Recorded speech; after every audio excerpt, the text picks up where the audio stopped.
ಕನ್ನಡ ಶೀಘ್ರಲಿಪಿ ವರ್ಣಪದಗಳ ಅಭ್ಯಾಸ.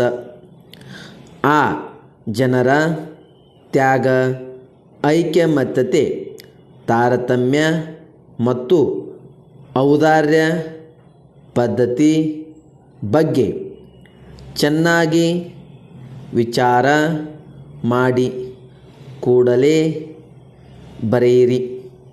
ಅದು ಜ್ಞಾನದಾಹ ನೀಗಲು ಉತ್ತಮ ಔಷಧಿ. ನಮ್ಮ ನಾಡಿನಲ್ಲಿ ಒಕ್ಕಲಿಗ ಜನರ ಮುಖ್ಯ ಉದ್ಯೋಗ ವ್ಯವಸಾಯ. ಆದರೆ ನಮ್ಮ ವ್ಯವಸಾಯ ಪದ್ಧತಿ ವೈಜ್ಞಾನಿಕ ರೀತಿಯಲ್ಲಿ ಇಲ್ಲ.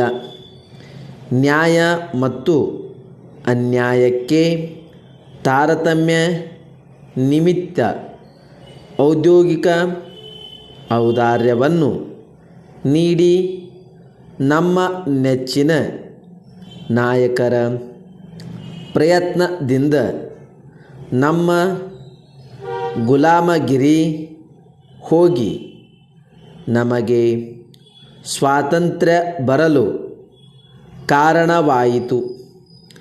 ಅವರ ಬಗ್ಗೆ ಏನು ಹೇಳಬೇಕು ಎಂಬುದನ್ನು ಕೂಲಂಕುಷವಾಗಿ ಪರಿಶೀಲನೆ ಮಾಡಿ ತಮ್ಮ ಅಭಿಪ್ರಾಯವನ್ನು ಕೊಡಬಹುದು.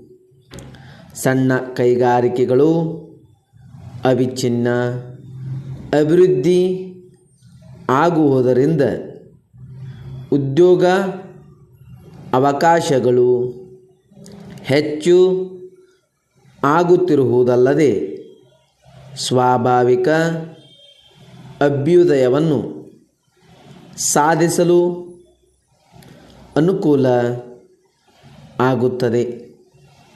ಕನ್ನಡ ಶೀಘ್ರಲಿಪಿಯಿಂದ ಬಹಳ ಪ್ರಯೋಜನ ಉಂಟು.